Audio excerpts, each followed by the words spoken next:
It's evening. Everything around you is calm and quiet.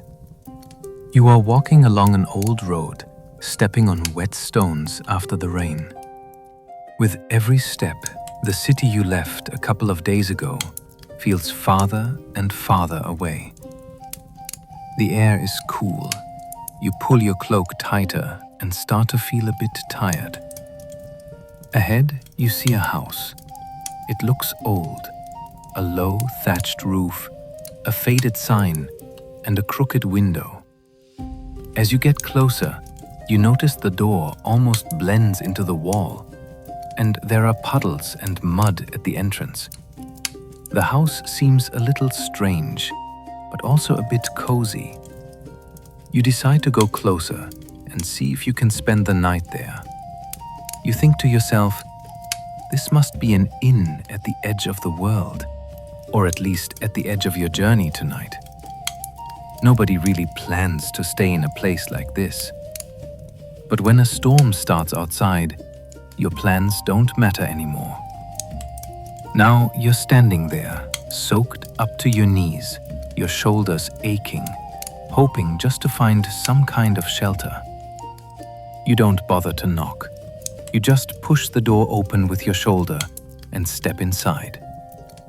Inside, it's warm and bright. There's a fire burning in the stone fireplace. Smoke rises up to the thick wooden beams. The heat doesn't reach everywhere. Close to the fire, it's cozy, but the corners are still dark and cold. The air smells strongly of beer, onions, fried meat, and something else you can't quite name. You breathe it all in and feel like you're now part of this place. No one pays attention to you. You're just another traveler to them. You pause for a moment, listening to the noise around you. Someone bangs a mug on the table. Someone laughs suddenly. And then everything goes quiet again, just as quickly. You hear plates scraping, boots shuffling on the floor, and even the walls seem tired from holding so many people. You walk over to the fireplace. It's the warmest spot in the room. You take off your glove and hold your hands out to the fire. It hurts and feels good at the same time.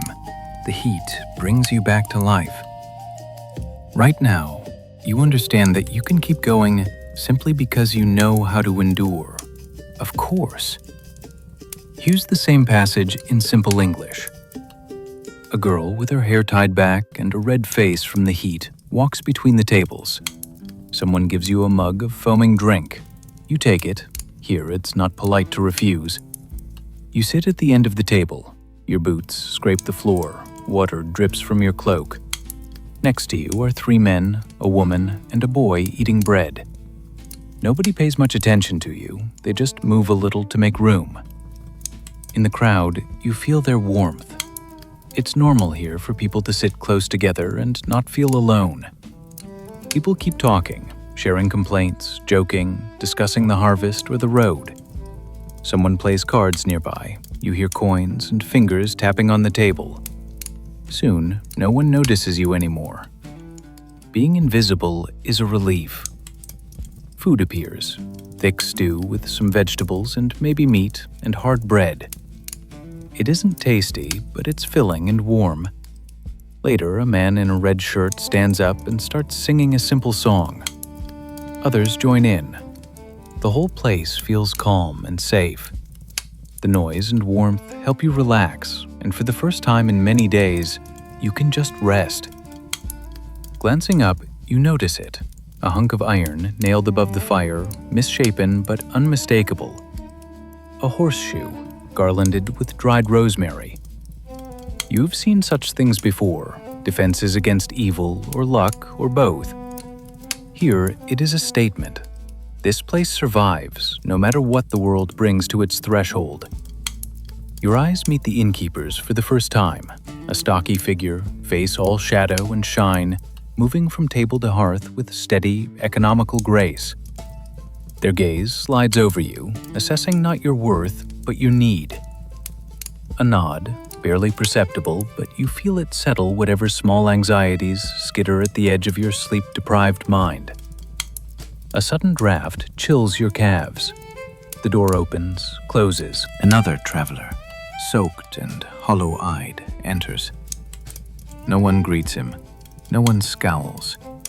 He is simply absorbed into the organism of the room, another cell in this lurching, humming beast of a place. For a moment, a silence descends. A question hangs. Then the singing resumes, and the moment passes unused. You watch the innkeeper more closely. It is not their voice that controls the room, but their presence, the sure way their hands find the handle of a pan, a mop, a bottle. They crouch to comfort a child, rise to pour another drink, step between two men before their argument boils over. It is control by consensus. Everyone knows their part, and to stray too far from it would be to draw the eye of the entire herd. Outside, rain lashes the shutters, and you realize you are deeply, inescapably tired.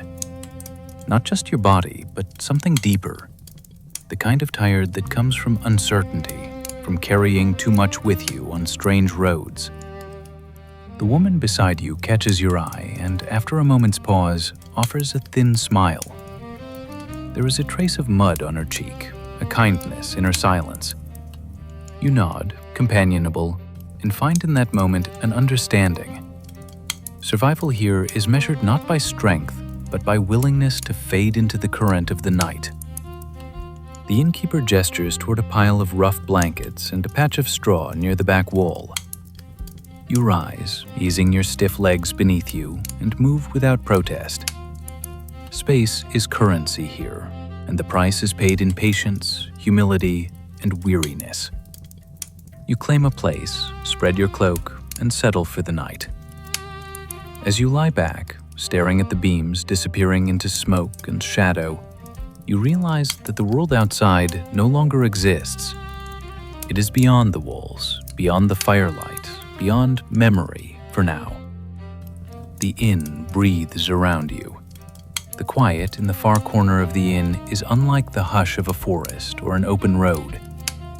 Here, it's heavy, full of the breathing of strangers and the secret language of wood settling into colder night. From your patch of straw, you watch the world of the common room shrink and contract as sleep overtakes it in uneven waves. Laughter ebbs, voices sink, feet shuffle, and then are still. The embers of the fire etch orange shapes onto trampled rushes. Shadows of benches and limbs crisscross the floor, as if woven by the slow hands of fatigue itself. Your pack, so heavy on the road, serves now as a rough pillow. Its presence beneath your head is both comfort and guard. You angle it so the clasp lies beneath your ear, a habit learned from warnings traded in similar inns. Thieves may be tired, but they are never as tired as the truly desperate. Somewhere nearby, a man coughs, a thick, chesty sound. Someone mutters a prayer in a language you do not understand, syllables rising and falling, with a rhythm older than the beams supporting the roof. There's a time in such places when no one is truly awake, but no one sleeps deeply either. It is a state of grace as much as survival. You listen to the sounds a building makes when inhabited by so many. Wood groaning as it releases the heat of the fire, the brittle crackle of straw under restless bodies, the unconcealed sighs of those who have not yet surrendered to sleep. The innkeeper passes by once, twice, moving as softly as the shifting shadows. They do not pause to check on anyone directly, but you feel their gaze, measuring, allotting responsibility as invisible as the air. If anything were truly amiss, you think, They would know before you noticed it yourself. Beyond the walls, the wind picks up, rattling the shutters and coaxing the horses in the attached stable to stamp and shuffle. The storm it promised at dusk now breaks for sure, and the sound is overwhelming. Rain lashes at the roof above, the drumming only slightly muted by thatch and old boards. A fleeting worry slips between wake and sleep. Will it hold? Then you remember the inn's position, lower than the road, the way the ground slopes away to channel water. This is no accident. These buildings are old, older than their signs, older even than most of their stories. They survive not by chance, but by design. Wrapped in blanket and cloak, you inch down, knees against your chest, making yourself as small as possible against the night's persistent cold. You have no expectation of comfort. You measure your fortune instead by absence. No rain on your face, no growl in your stomach, no blade at your throat. The measurements of peace are always negative here. Gradually, the room grows denser with sleep. The latecomer, once a threat to your little patch of ground, has curled up near the hearth, half hidden behind a heap of kindling. Across the straw, the woman with the mud-streaked cheek sleeps with open mouth, hand resting on her boot as if she might spring up at any moment. The three men at the table have made pillows of their folded arms and seem oblivious to their own snores. Silence, at last, is neither perfect nor permanent. It bends to accept the noises of habitation. Even the storm dulls into something like a lullaby. You, however, do not find sleep so easily. Your mind catches on small details, on scraps of conversation snatched from the air and stored away. A merchant's warning about the flooded bridge ahead, a rumor of bandits in the hills, the price of lamp oil rising in towns to the south. These whisper in your mind, pulling you from the soft oblivion that others find. So you watch the patterns of firelight watching you, how shadows shrink with every shift of the log, how new forms curl in the corners, how even in warmth the darkness seems to multiply. You wonder how many generations have slept beneath this same beam, listened for these same creaks, wrapped themselves in these same smells of smoke and sour ale before resuming their place on the road. A flicker of embarrassment passes through you. How small you feel, how insignificant, folded into this night among a crowd of others. Then, slowly, that feeling shifts to be one of many. A necessary shape in a timeless puzzle is not failure. It is the recipe for survival. You force your breath to slow, in and out, in and out. Gradually, the noise around you fades further, pressing itself into the distance. And with that, finally, sleep. You awaken to a peculiar quiet, not silence, but a gentle absence, as if the world holds its breath, waiting. The air is colder now, a clammy chill clinging to your hair. A gray light seeps in around the edges of the shutters, enough to show shapes unclothed by the fire. Most of the inn's guests still sleep, burrowed into their makeshift beds. The fire is not yet out, but the embers glow only faintly now. Your first thought, always, is inventory. Bag, boots, cloak, each where you left them. You check by touch, not wanting to disturb anyone with a torch or a flare of panic.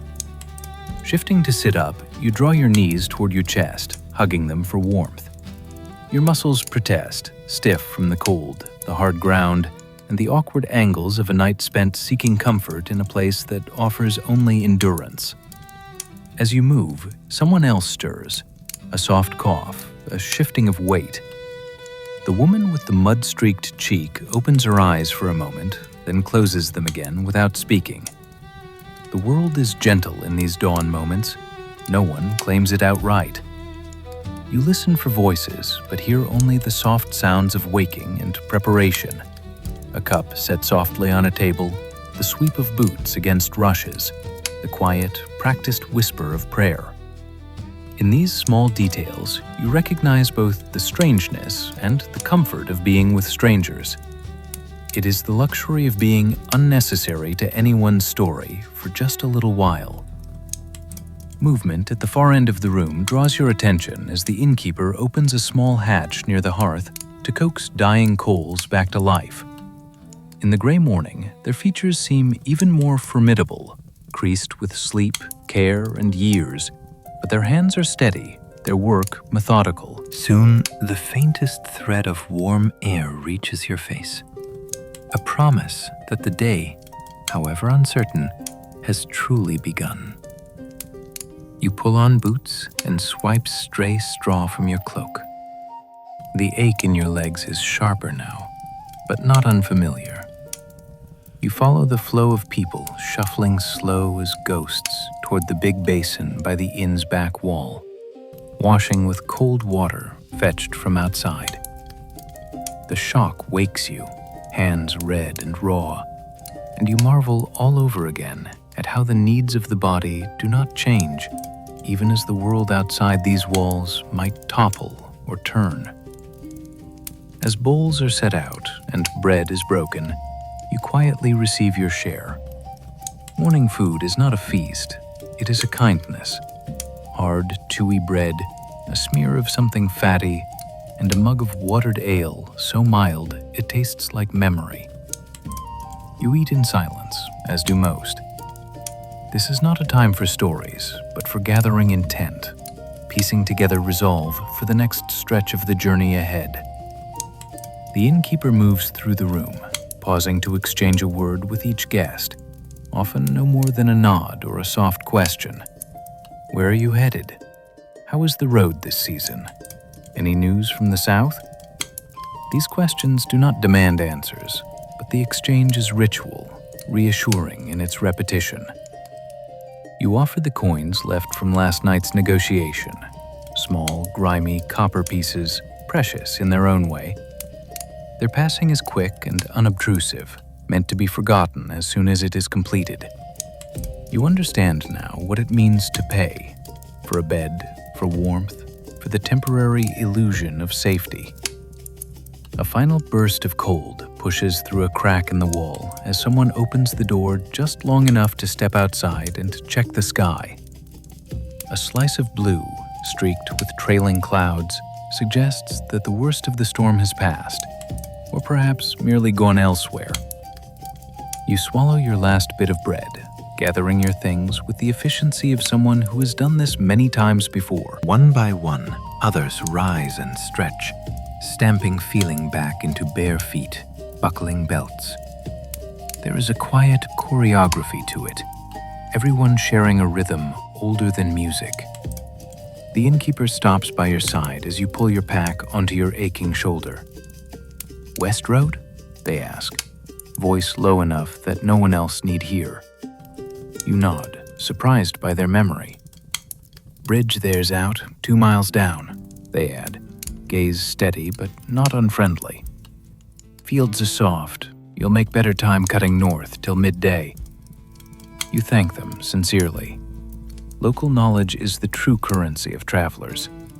They nod again, already turning to the next guest. You cross the dim room toward the main door, pausing in the threshold just as you did last night. But this time, you look back. The others, their faces now clearer in the palest light, are finishing the same rituals. The woman with the mud-streaked cheek shares a brief smile with you, one of those odd, fleeting connections made between people who do not know and do not need to know each other's names. You push open the door, and a rush of cold, clear air replaces the musty warmth behind you. Outside, the world is dazzling for its ordinariness. Puddles glint, drifts of last night's straw swirl in the gutter, and the clouds sift sunlight in patchy columns that make everything seem newly invented. You glance back at the inn, its sign, tree, star, scar, whatever it was, hanging lopsided but certain in the pale sky. You tilt your head once, an unspoken farewell, and the door closes behind you. A moment of hesitation. The road is waiting, unavoidable as breath.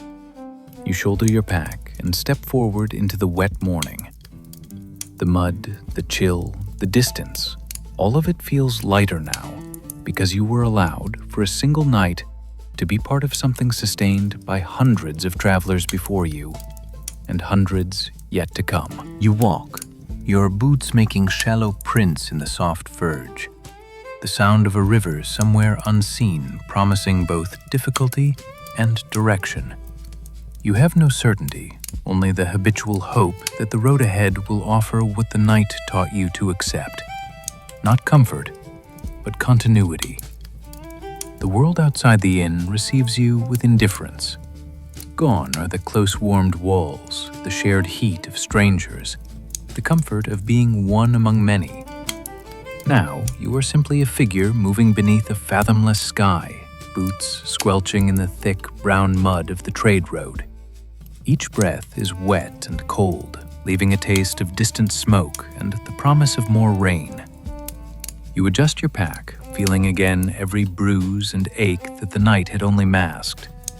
The fields on either side of the road awaken stiffly, low mist clinging to hedgerows and drifting around the black limbs of sleeping trees. Somewhere, bells ring for work or for worship, muffled by distance. There, civilization still clings, but here, you walk alone. Walking becomes rhythm, then meditation. Your mind empties, giving space for the faint memory of song from last night, half-lost tales from the inn, warnings about flooded bridges and soft fields that now lie under your feet. You keep north as the innkeeper suggested, skirting a broad, watery patch where cattle watch you silence, their breath smoking in the dawn chill. Soon, the road narrows and bends into the shadow of a hill, the land rising unexpected and abrupt.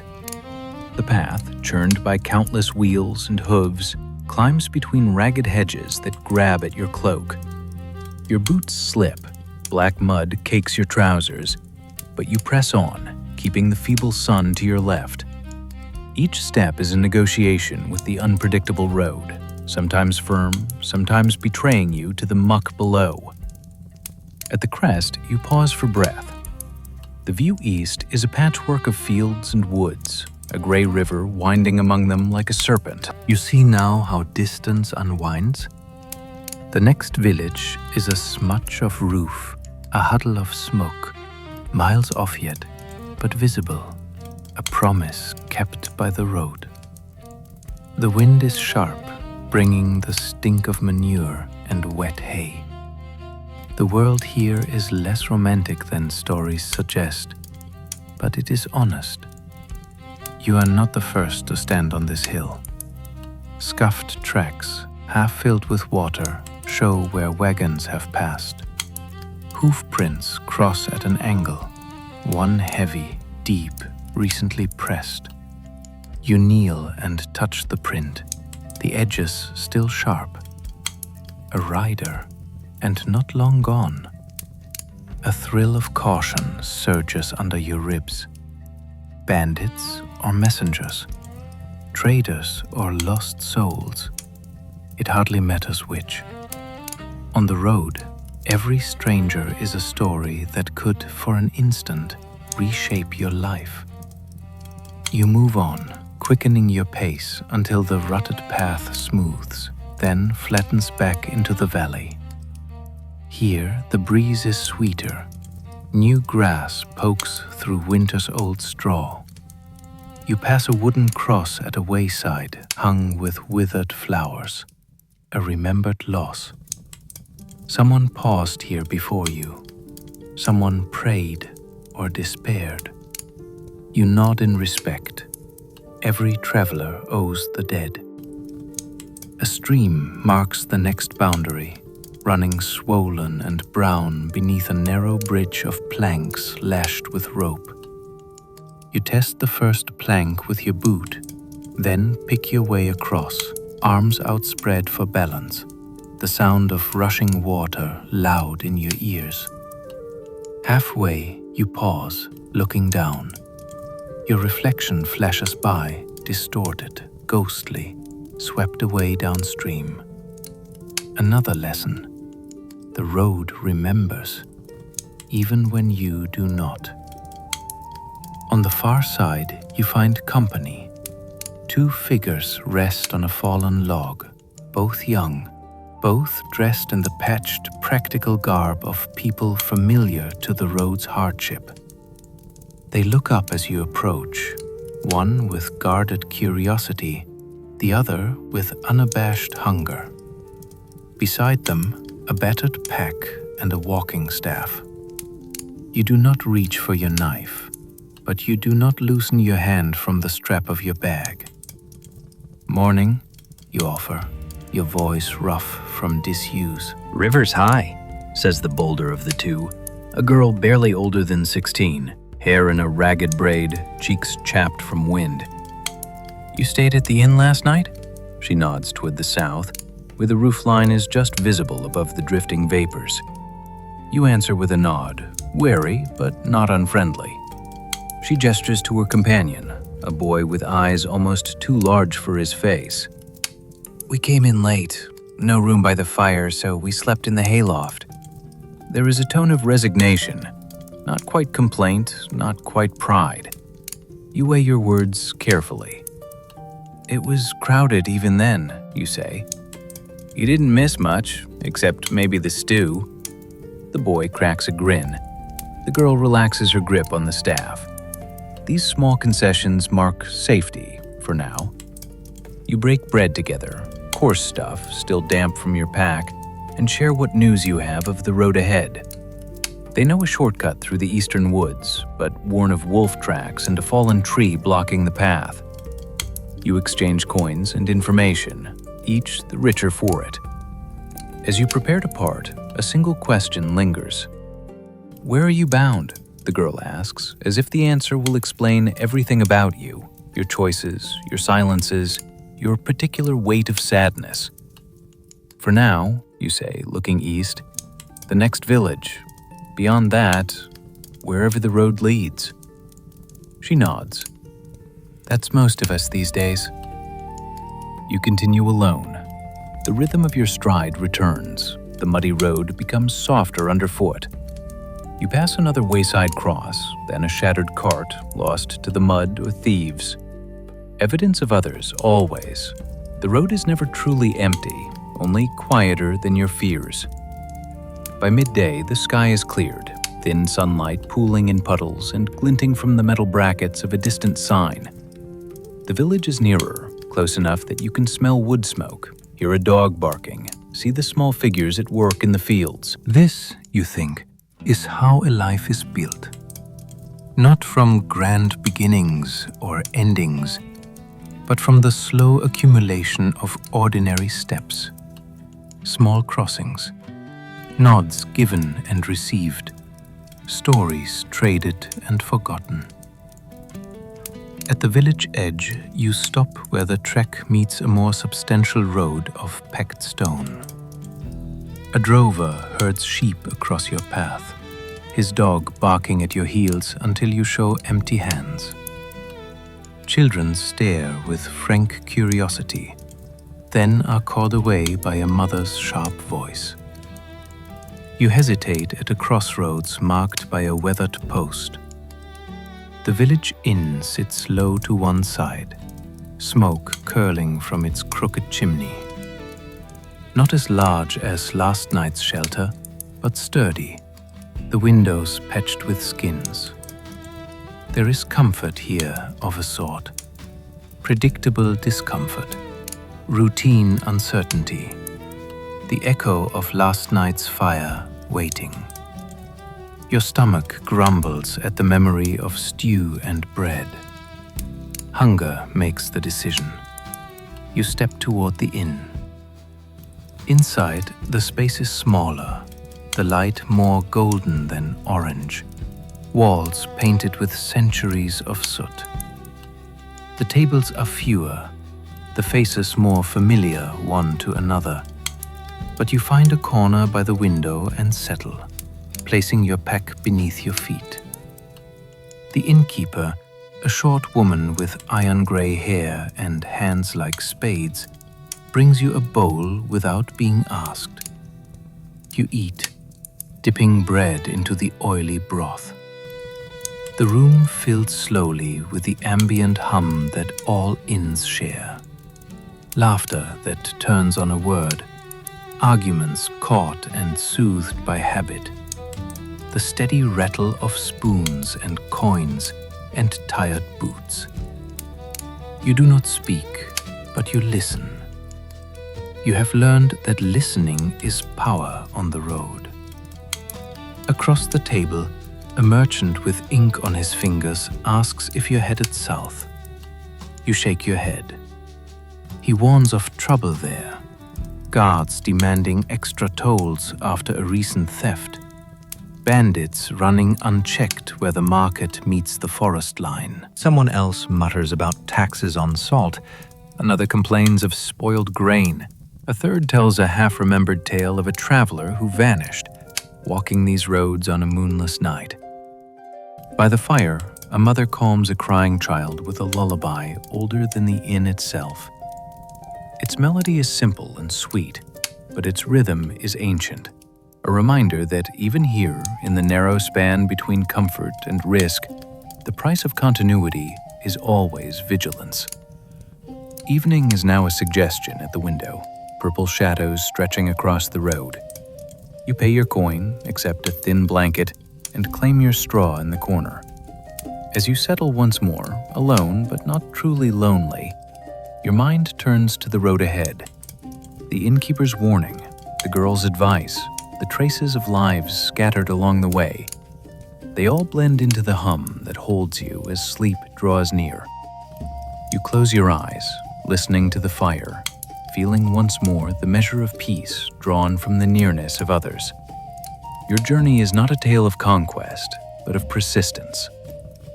Night in the village inn is gentler than the previous night's chaos, but it is no less communal.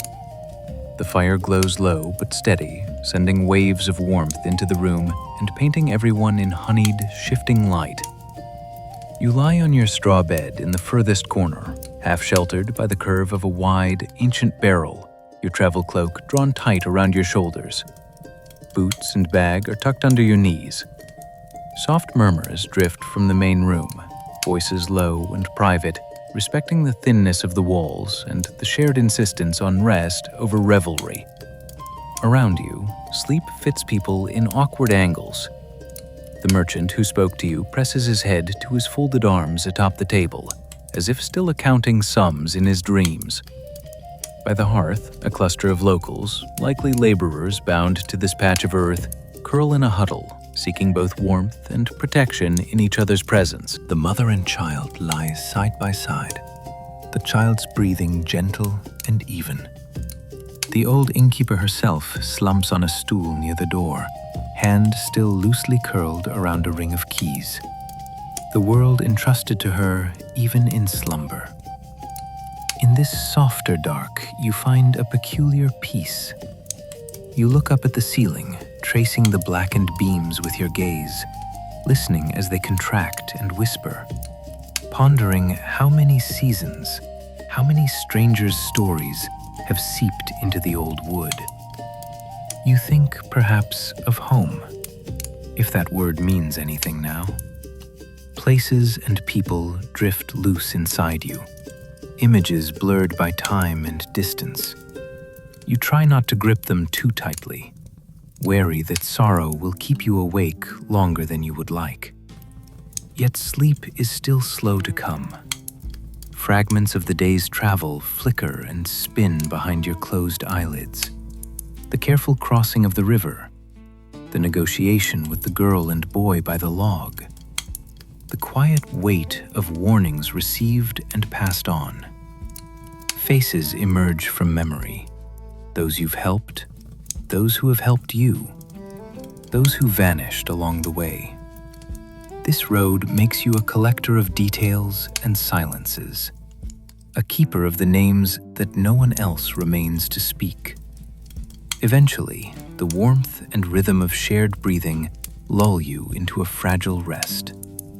Your dreams are feverish, stitched together from the sounds and smells of the road. You walk endlessly, sometimes alone, sometimes among travelers whose faces turn to smoke when you try to see them clearly. A voice sings by a distant fire. The river crosses the path. An inn's door opens, and inside, a horseshoe gleams over the hearth, bright as a crescent moon. You wake with a jerk, heart pounding, unsure if you heard your name uttered or only imagined it.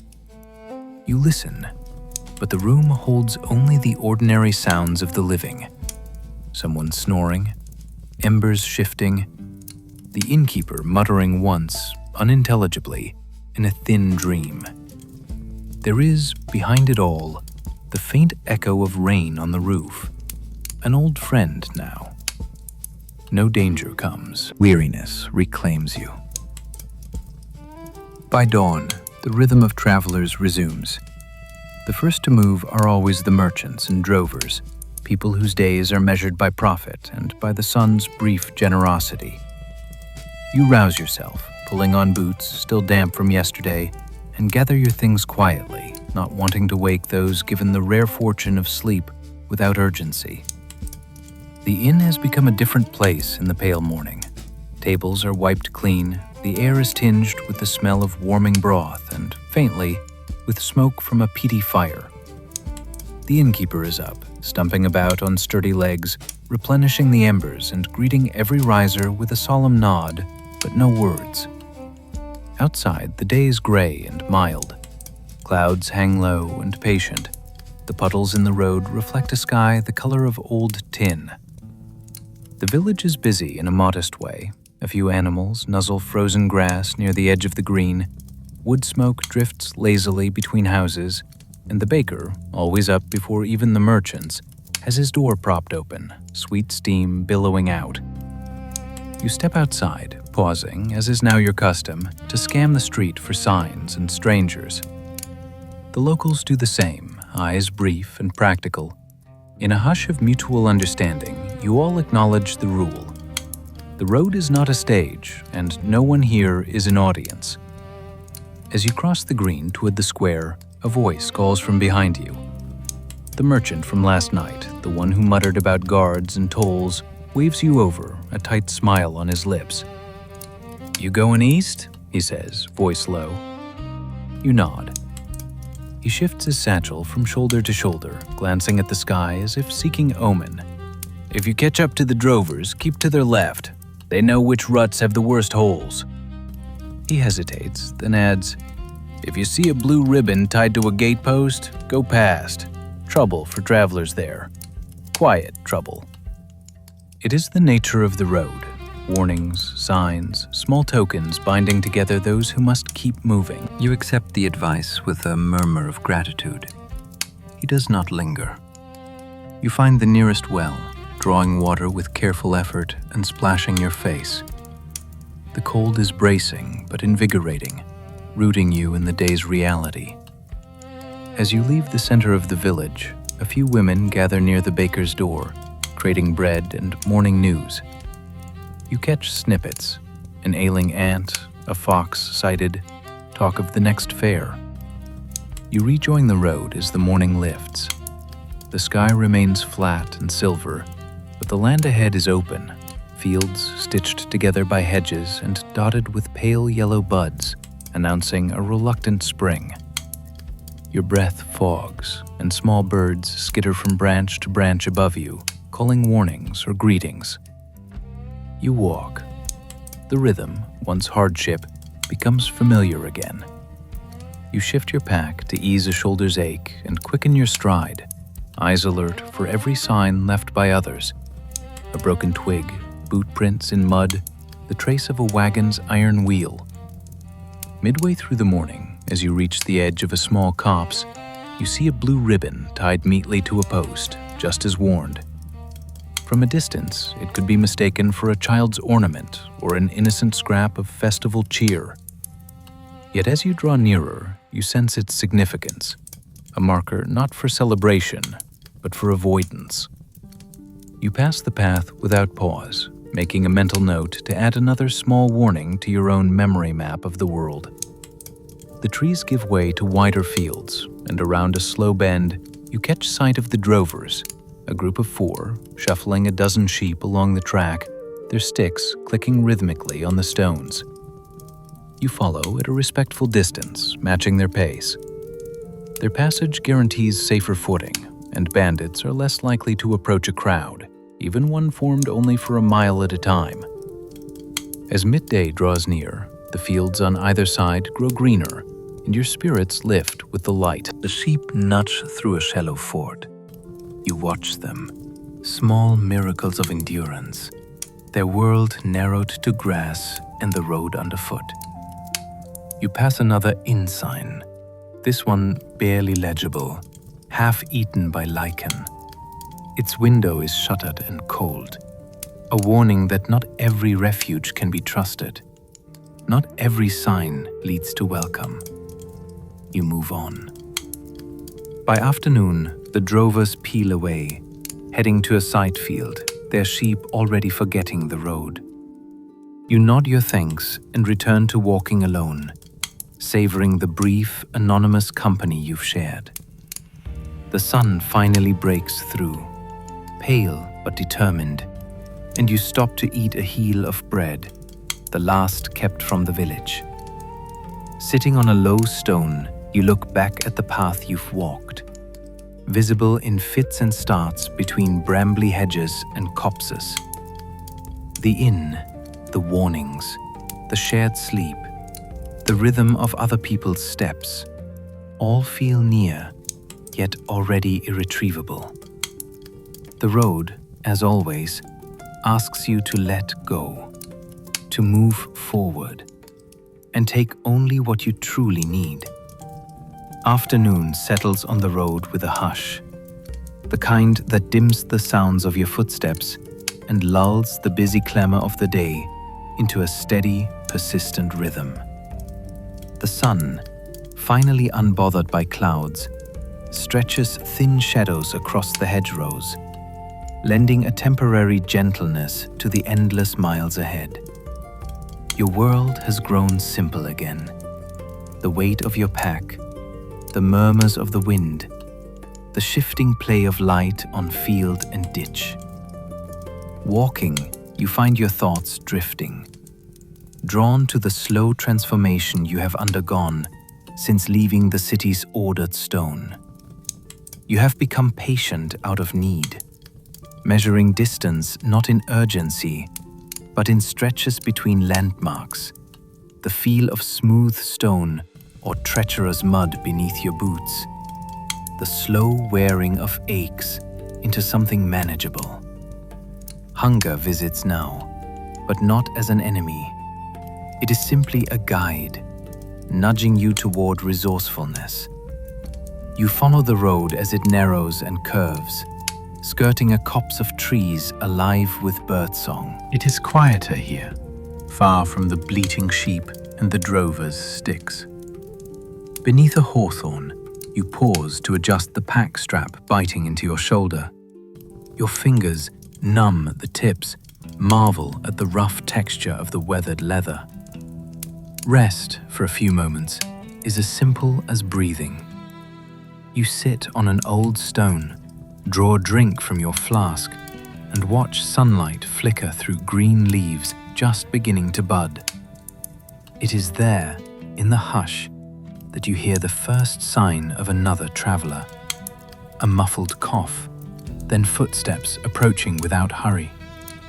You do not flinch or reach for your knife. Instead, you arrange your posture to show tiredness rather than threat, remembering the wisdom traded in inns and at village wells. Most danger passes by if unprovoked. A figure emerges from the path's bend. A woman, middle years, her hair bound up in a scarf, her boots stained with mud older than the last rain. Her cloak is patched but sturdy, her pack small but tidy. She walks with the ease of one who travels by choice rather than by pursuit or desperation. You exchange a cautious nod, a fleeting pause of acknowledgement before she speaks first. "Road's kinder now than most mornings," she offers simply, settling herself on the far end of the stone. There is no expectation, no demand, just the sharing of presence. You nod in agreement. "Easier walking when the sun shows itself," you reply, brushing crumbs of dry bread from your lap. "Heard of trouble from the south, though? Bandits on the rise, so they say." She shrugs, not quite dismissive, but unsurprised. "Trouble comes and goes. Road endures. Most folks are no threat if you don't offer them a reason." She eyes your worn cloak and boots. "Long journey?" You hesitate, then answer honestly. These moments invite authenticity. "Farther than most, less than some. Home's behind me, not sure what's ahead." You catch her half smile, the glint of empathy in her glance. Travelers measure trust not by confession, but by the ease of listening. For a while, you rest in comfortable silence. Between you, dust motes spin lazily in gold ribbons of light. When she rises to leave, she offers a parting gift. The next creek's got clear water, if you need it, and an orchard nearby. Old fruit, but still edible, even this late in spring. With a nod, she moves on, boots silent for all their mud. You feel lighter, buoyed by the ordinary kindness of strangers, with no part to play in your story, but this moment of mutual respect. It is the sort of grace you only find on the road, where timing matters more than destination. You follow her advice, making for the creek once you've rested enough. The water, cold and sweet, rinses the dust from your mouth. Beyond, you discover the promised orchard, gnarled, leafless trees, the ground beneath them littered with the last of last year's apples, wrinkled but still tart. You pocket a few for the journey ahead, grateful. The hours after are a meditation in movement. You pass along the edge of a field where crows strut boldly, then through a gate propped open with a stone. The path steepens and turns, landscape opening wider than before, a patchwork of meadows bordered by stands of birch trees, catkins like soft green lanterns dancing in the breeze. As you walk, you become aware of your senses sharpening. The world refines itself to essential details. The rustle of something in the hedge, the distant echo of a church bell, the sight of a stone bridge arching over a lazy silver stream. The afternoon has a glimmer, a hush, as if the world itself is waiting for something. You do not hurry. You meet no one for several miles. Loneliness feels different now. No longer an emptiness, but a space in which observation flourishes. As evening begins its long approach, you stop on a slight rise and look back. The village you left is invisible, swallowed by folds of land and the slow drift of smoke from distant fires. In the silence, you feel only gratitude. Not for safety, not even for progress, but for being part of a world bigger than your own doubts. Supper is simple. Bread, an apple from the orchard, water sweetened by exercise and hunger. You sit on the eastern slope of the hill, boots off for a precious moment, letting sore feet rest in the cool grass. The sun edges lower, spilling gold through the trees, making even the mud in your boots gleam. As dusk overtakes you, you consider the night's shelter. There is no inn within an hour's walk. The road is narrowed again, mere rutting lined with wild garlic and piles of old leaves. A likely place presents itself. A stand of trees sloped away from the wind, their roots tangled and high enough to offer some protection from groundwater. You gather dry branches, build a small, smoky fire, and arrange your cloak and blanket with practiced care. Night on the open road lacks the deep warmth of the inn, but offers other comforts. A sky unbroken by roof or smoke, the distant murmur of a stream, the feeling that your solitude is earned, not imposed. As the stars prick through the indigo velvet of evening, you draw your knees to your chest and let the ache of travel fade to the background hum of a heart satisfied with having moved, having survived, having seen the world shift from storm to sunlight to dusk again, all in the span of a day. You listen for dangers old road wives warn of. Foxes, cattle gone loose, the tread of boots not your own. But the night holds only the voice of wind in the grass and the soft, stumbling melody of a thrush settling above. Sleep comes gradually, as always on the road, thinner than in the crush of an inn, but somehow more honest. Above you, the sky holds your dreams gently, not promising much, but promising enough. Morning comes quietly, heralded not by bells or bustling footsteps, but by the gradual brightening of the world and the persistent songs of birds. When you open your eyes, the stars are already hiding, and a pale wash of blue has claimed the sky above the high branches.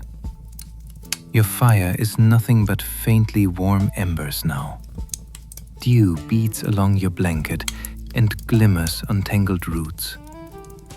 The aches of yesterday linger in your muscles, but you know by now that stiffness yields to movement as the road resumes its command. Rising, you stretch and listen. The hush of the countryside is immense, interrupted only by the distant gurgle of the hidden stream and the peppering of birds calling each other awake. For a moment, you let yourself be still, letting the landscape unfold and the peace of morning seep into you. You eat the last of your bread and one of your rescued orchard apples, sour but real. The act of eating outdoors, with the air sharp and the world undemanding, makes the simplest meal feel earned. Packing is ritual now. You shake out your blanket, fold your cloak, tie everything tight, and scatter cold ash where your fire blazed. The discipline of leaving nothing behind feels holy. You are a ghost to the land, never enough of a mark to trouble future travelers. When at last you shoulder your bag and take the first step back to the road, you sense yourself becoming part of the day's pattern. One more moving shape among many, unseen but belonging. The path is empty but for your own footsteps. Mist lifts in soft ribbons from ditches and hollows. A single hair darts across your shadow, vanishing into underbrush, and before you've let out your breath, silence closes the gap again. You walk east, the sun at your side, watching as fields sharpen into focus and distant hedgerows resolve into tidy tessellations of green and brown. Not long past sunrise, you reach a crossroads, literally and otherwise. Two roads diverge at a lone standing stone ringed by wild daffodils. One continues east, straight and bare under the rising sun. The other winds north, lost quickly in a copse of knotted oaks and shadow. You pause, weighing your options. The straight road promises towns, trade, and more inns. Predictable discomfort, yes, but reliable routine. The northbound track, you've been told, is longer but emptier, the kind of way walked by those carrying either secrets or freedom. You are tempted by both. For a moment, doubt flickers. What will I miss, whichever I choose? Your mind loops back to the wisdom won in countless inns. The road shapes you, but only if you walk it, Not if you only imagine what might have been. In the end, you trust instinct over plan and turn north into the gentler uncertainty of trees. The lane narrows almost immediately. Overhead, branches knit together, shading the path into a tunnel of green gold. Spring has touched everything fresh. Birds chatter among tangled limbs, and leaf-mottled sunlight dapples your way. There is no sign of others save the occasional boot mark in damp places, a dropped buckle, a lingering scent of wood smoke caught on a sudden breeze. The sense of solitude deepens, but so does your attention. Every crackle in the brush, every quiver of shadow has meaning. You remember the traveling woman's words, "Trouble comes and goes, the road endures." And their truth is stronger in this living silence. You quicken your stride, self-contained, confident, but not careless. A mile or so in, after a climb that leaves your legs burning, you find the source of the smoky scent. A low stone cairn and the cold char of an old camp. A blackened kettle hangs crooked from a fallen branch, and wax from a spent candle pools on a flat stone.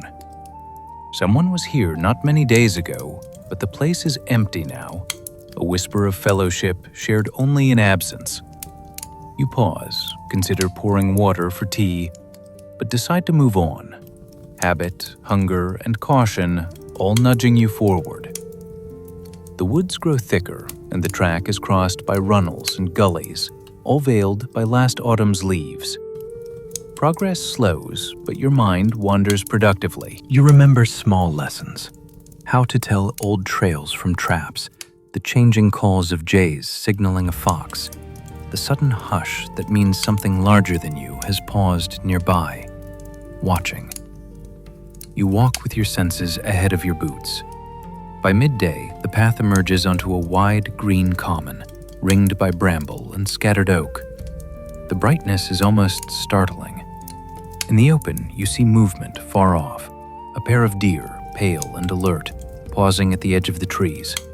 You stand in the spill of sunlight, letting your eyes adjust, and lunch on last night's apple cores and a pinch of salt from your pouch.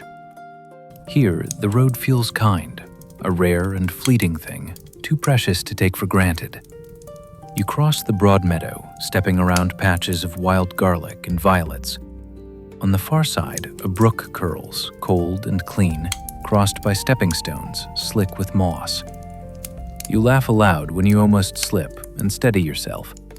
Joy in keeping balance, joy in not falling, a lesson the road teaches over and over.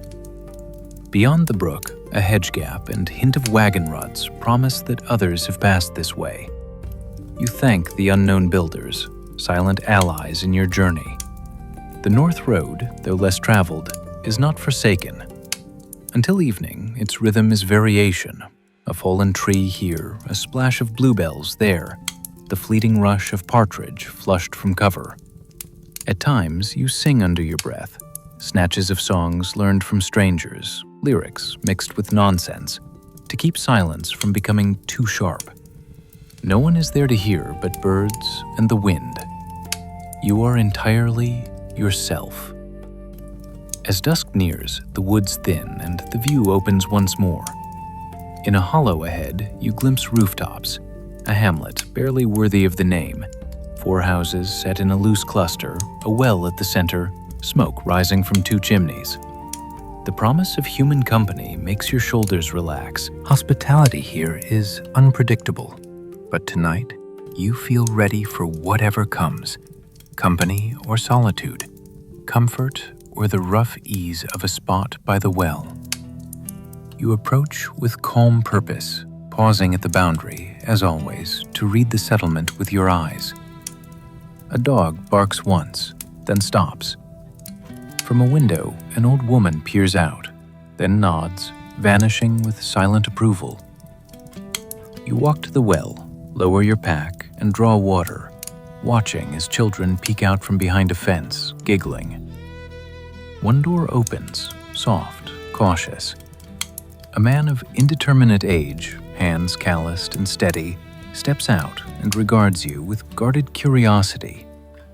You greet him as custom demands, with your name, true or borrowed for who can tell the difference on the road, and your intention to move on at dawn. He grunts, then gestures to a bench under the eaves. "We have stew if you'll work for it. Walls if you don't cause trouble."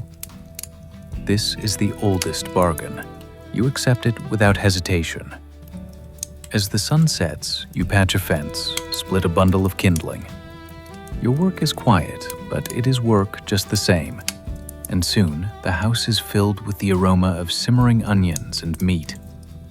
You sit at table as a guest among strangers, a place made gently yours by merit alone. Tonight, sheltered beneath a patchwork roof, belly full, feet resting beside other tired boots, you understand. Rest is never owned on the road, only borrowed, traded for goodwill and a little honest labor. You lie down on a straw pallet as darkness falls, the hum of simple conversation in your ears, and let go at last into a rest shaped as much by acceptance as by exhaustion. Tomorrow, the North Road will wait for you again, carrying you forward, ever deeper into the open, untamable country. The night is deep and dreamless. You do not remember falling asleep, nor do you remember any dreams visiting you. There is only the sensation of warmth, a stranger's roof above, the quiet comfort of bodies shifting and settling in the dark, and the faint, earthy perfume of straw blending with the lingering scent of stew. The dawn, when it comes, is soft and late, like a gentle hand on your shoulder. The first sounds are familiar, the whisper of coals in the hearth, a spoon rattling on a wooden table, the groan of beams as the house eases into a new day. You sit up slowly on your straw pallet, blinking away sleep. The others who shared this sanctuary are stirring as well. An old man wraps a shawl about his shoulders. A child drifts between sleep and waking beside her mother on another pallet. And last night's host moves about the hearth, ladling warm water into mugs, tossing in dried leaves to make a sharp, grassy tea. You rise, nodding your thanks, tucking away your blanket and lacing boots with slow fingers still heavy from sleep. There is no rush here, though the road waits. You join the small, mismatched congregation at the table, hands cradling the steaming mug, the warmth seeping into your bones. The morning meal is no more than a crust of bread and tea, yet it is enough, and you eat in silence, marked by the easy acceptance of travelers who know departure is the world's first hunger. Your host, his face kinder in the diffuse gray light, asks where you're bound. You answer honestly, naming only the next village, though your heart confesses, as ever, to uncertainty beyond that. The North Road's clear, he tells you, and you'll find nothing but sheep and songbirds till midday if you keep a decent pace. Come evening, though, the path climbs into rougher hills, and weather's always a guest in those parts, even without invitation. He gives you a hunk of bread wrapped in linen. The gesture is quick, almost bashful. "We trust those who work," he says quietly, "and travelers' coins mean less than help." You thank him again, feeling the honest weight of his words, a kind of hospitality that is repayment for effort, not charity. You step outside as day claims the sky. The hamlet is smaller than memory made it, 4 houses nestled close, a single thread of blue smoke rising from one chimney, hens clucking softly in the thatched shadow. Dew shines on everything, beating along the unmown verge and painting the world brighter than your own mood. You roll your shoulders and set off down the north track, boots making sucking noises in the morning soft earth. For a time, the road treats you gently. Lambs dart and stumble in distant meadows, finches flit between budding hedgerow and fence post, their songs bright and insistent. You move without hurry, letting the landscape unfold, rolling hills sewn together by dark stone walls, a cattle path winding alongside, tracks from carts new in the earth and drying to deep fissures in the spring sun. You walk all morning and meet no one. Yours is a company of animals and wind. At a crossroads marked by a cluster of leaning standing stones, you stop to rest on a flat slab carved with names so faint they read more like weather than like memory. You finish your bread, sip cool stream water from your flask, and let your eyes wander across the green and gold vista. Far away, sun glints off a moving speck, a wagon perhaps, or a lone traveler making better time. Afternoon, the land begins to rise, gentle slopes at first, then steeper, and the path narrows between rough stone banks. The air bristles with the scent of gorse, sharp and sweet, and clouds gather swiftly over distant peaks. Birds fall silent, replaced by the growl and whistle of unsettled wind. By mid-afternoon, rain arrives, first as hesitant drops, then as a confident sheeting.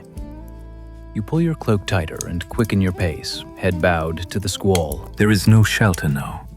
The landscape is open, exposed, a wide back to the weather's indifferent hand. Each step is measured not by distance, but by increasing discomfort. Boots slipping, water running down your cheeks and into your collar, fingers numb and stiff around the strap of your pack. But even here, with the storm washing loneliness up close, you do not wish for yesterday's roof. The wildness is real and bracing. The hardship sharpens your senses and reminds you that comfort, when found, will be earned twice over. As the rain passes, so does the sense of ordeal. The sky breaks open in patchy blue.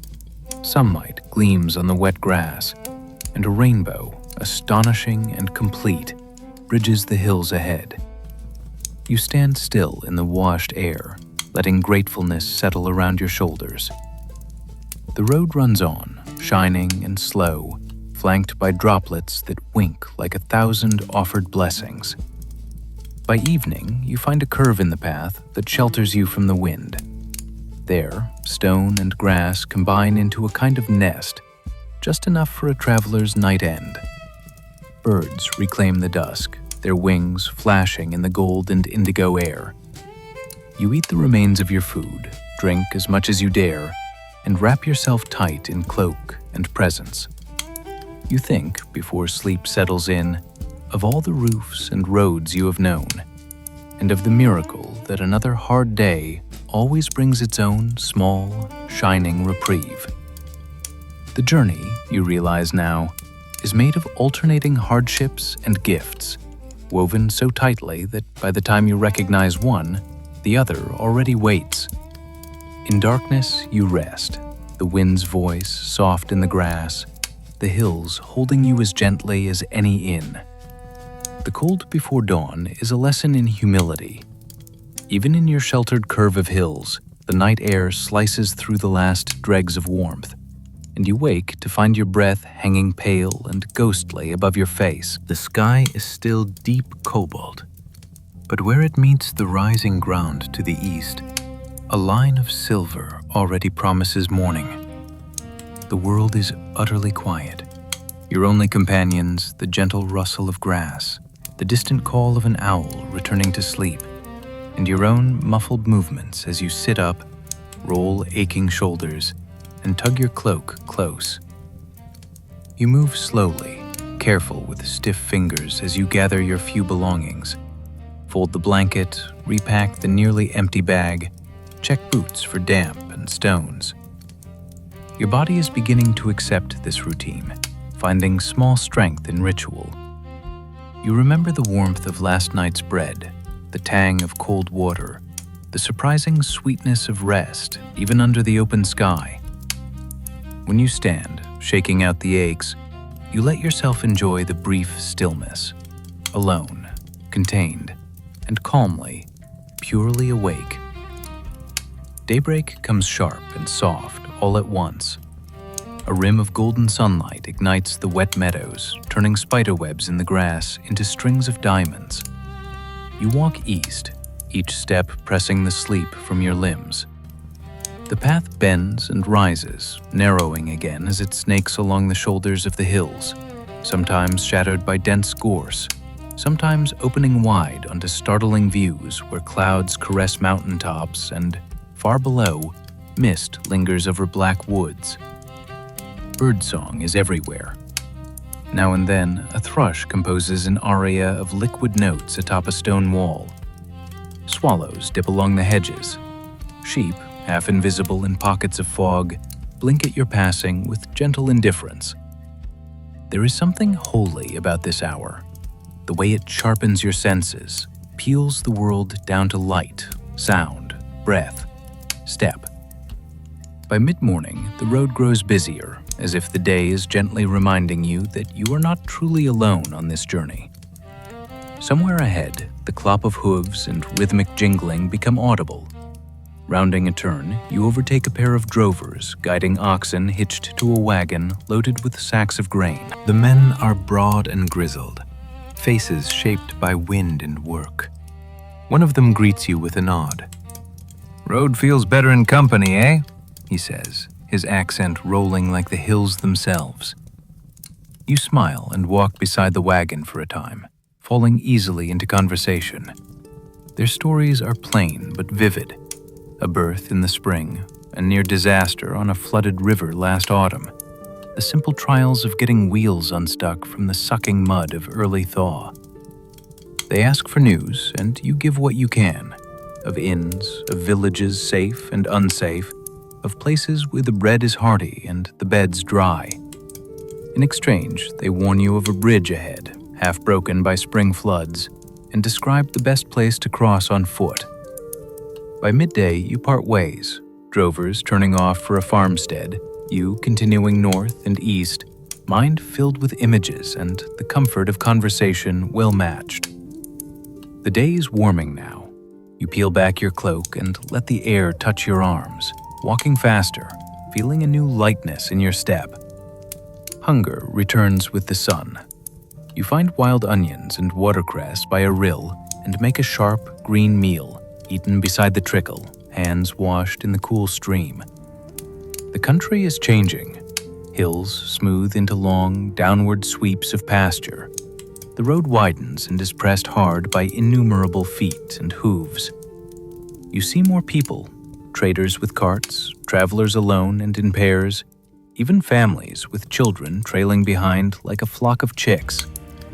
Each encounter is marked by the customary nod, a quick exchange of word or warning, the shared knowledge that every journey here is both separate and communal, woven through with practical trust. A milestone welcomes you to the edge of a larger village. Here, the road splits. One branch runs toward towns you heard named in earlier days, where markets flourish and strangers go unnoticed. The other curves to skirt the village unrest, leaning back into harsher country that promises greater solitude and, perhaps, sharper risk. You pause under the shade of a blossoming hawthorn, eyes moving from signpost to cottages, heart weighing desire for company against your newfound fondness for the wild edge of the world. The memory of last night's cold and the warmth found in shared roofs tugs you gently toward the village. Yet something deeper, the ache for distance, space to hear your own thoughts, draws you on. In the end, you choose the middle way. You enter the outskirts, passing greening fields and calling children, but resist the pull of the inn's yellow windows, and instead barter a few coins for bread and cheese at a baker's cart. You accept a ladle of apple cider, sweet and cold, and allow yourself to sit on a low wall where elders gather to watch the world. From their conversation, you piece together fragments, the old fears and new, the joy in a marriage to come, the gossip of market days.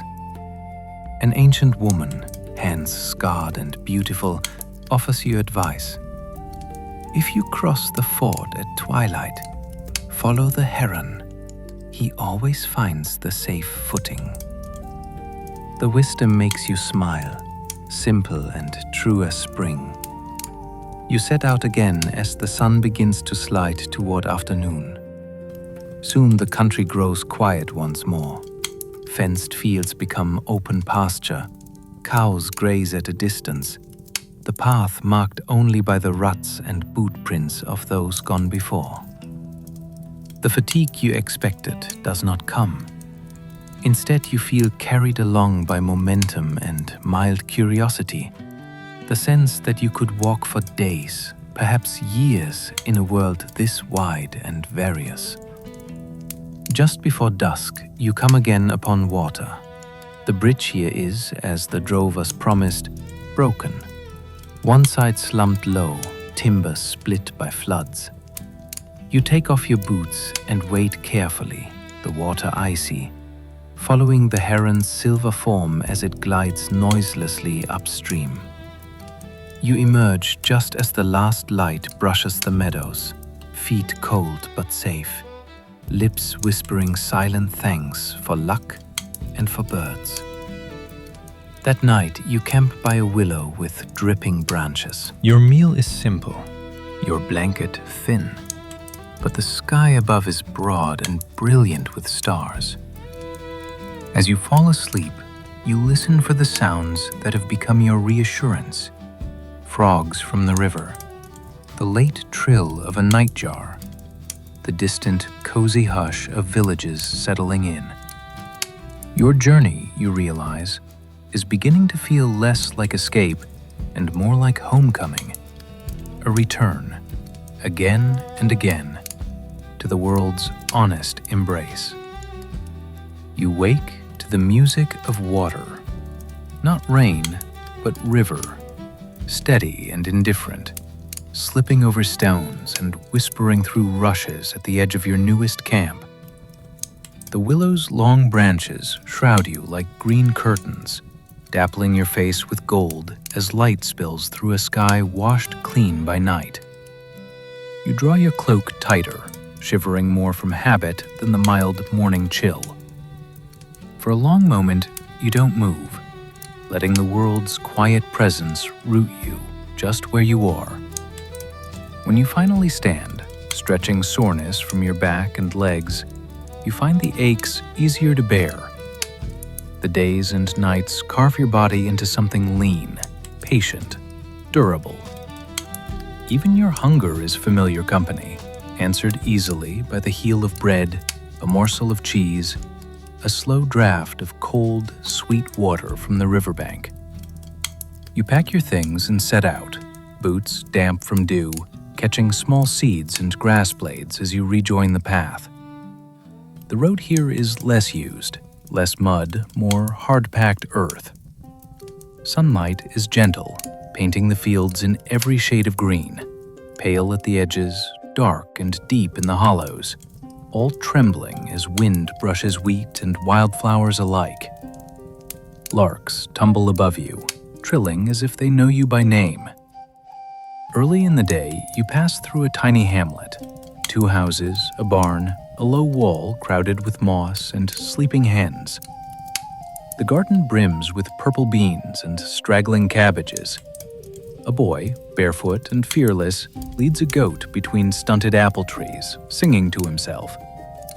He grins at your wave and runs inside. Nobody stops you. Perhaps you belong here. Perhaps nobody needs to worry about what passes quietly through the morning. Hours walk you into deeper country. The land heaves higher, slopes once gentle now steepen toward real hills. You pause to catch your breath on a stone outcrop, looking back along the way you have come, and feel a strange, almost giddy vertigo at the distance. So much space now between you and anything called home. What once felt frightening now brings ferocious freedom. At midday, you follow an old cart track that breaks from the road, curving toward a stand of beech trees. Here, the air is cooler, dappled with green light.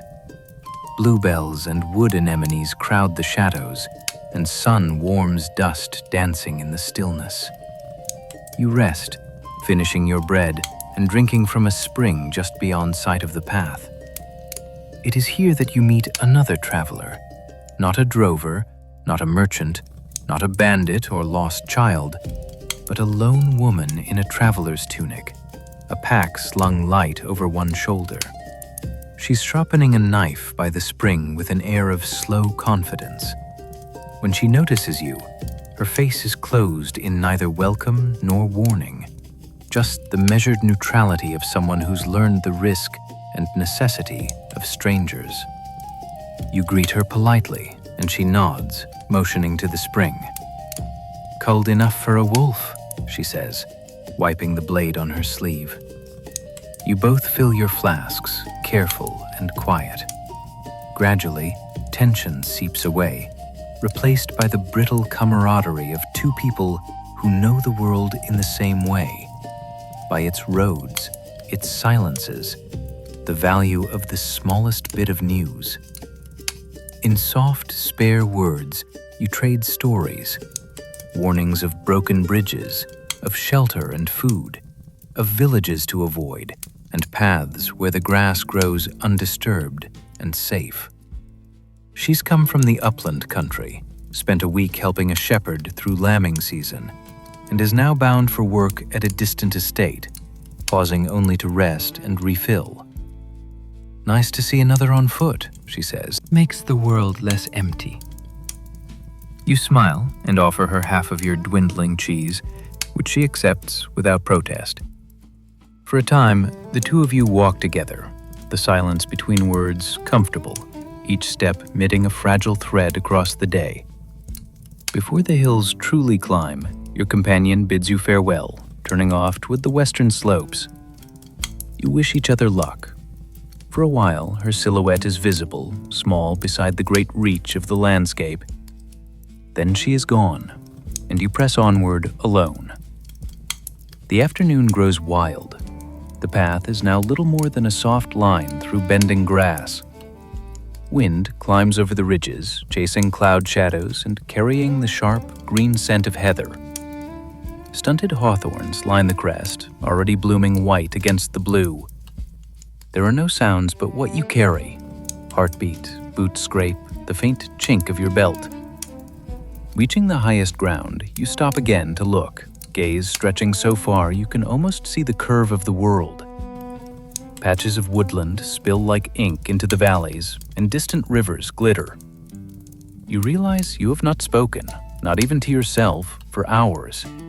But wildness and quiet feel more like fullness than lack. Dusk finds you descending into a gentler valley. There's a farmstead ahead, smoke swirling from the eaves, a yellow lamp at a door.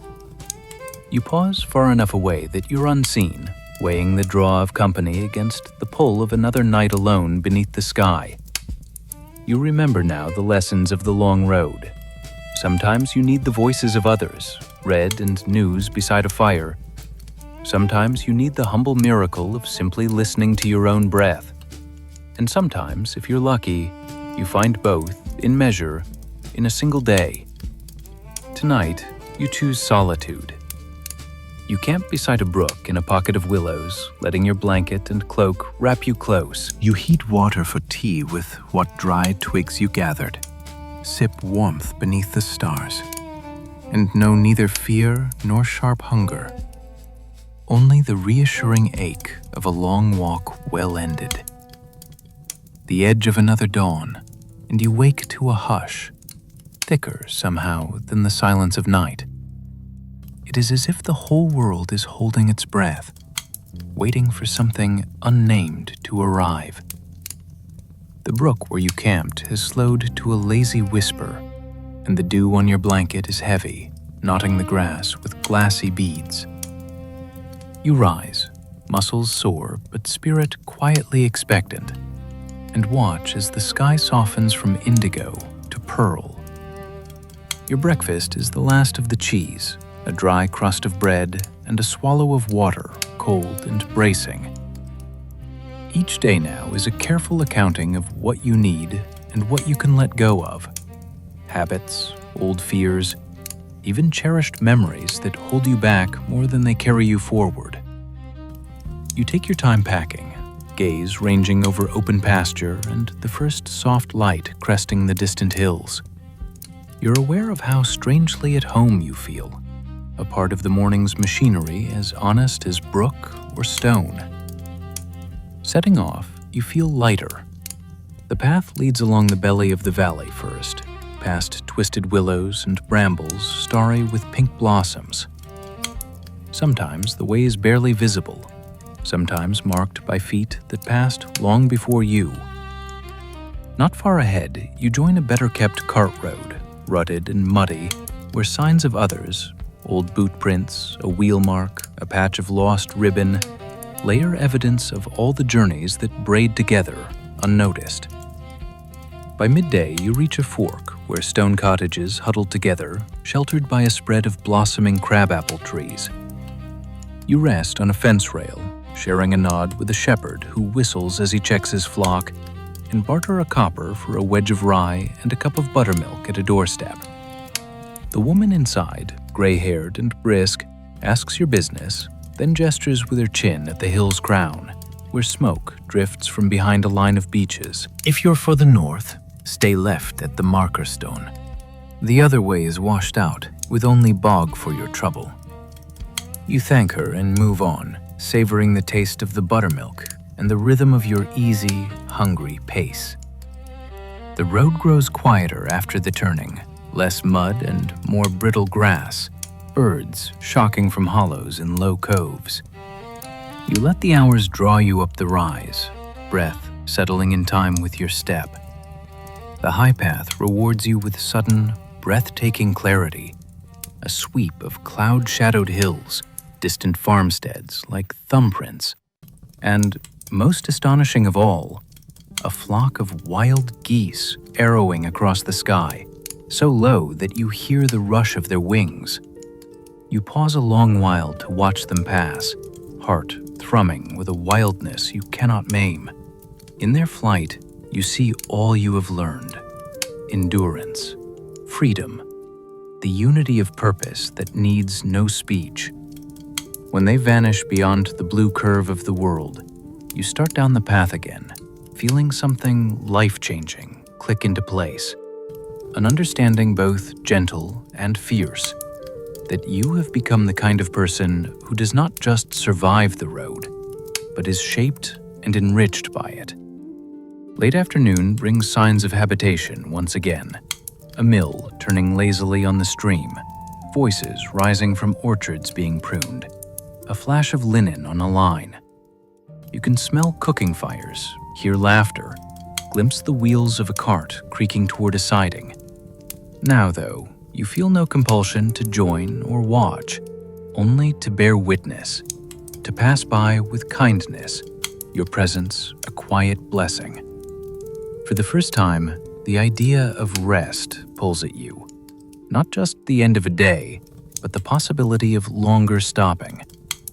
The world's danger has not vanished, but it seems manageable, familiar. You realize you can claim a new kind of belonging wherever you find yourself. A borrowed bed, shared bread, an evening among strangers who greet you not as an outsider, but as one more traveler coming home.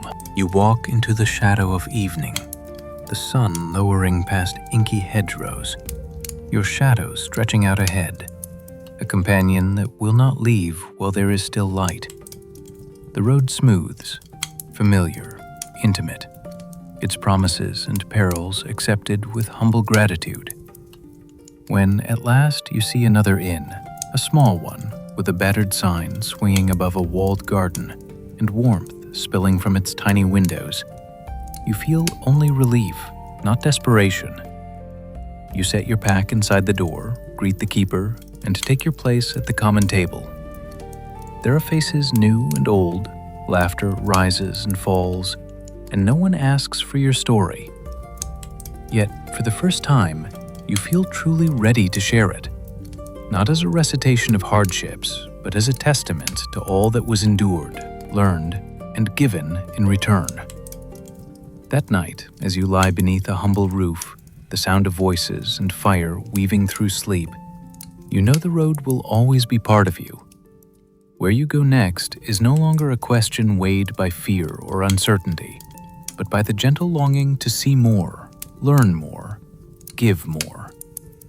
Outside, the moon climbs past apple blossoms, and the inn sighs quietly into the dark. The journey is not over. It never will be. But it is, for now, enough.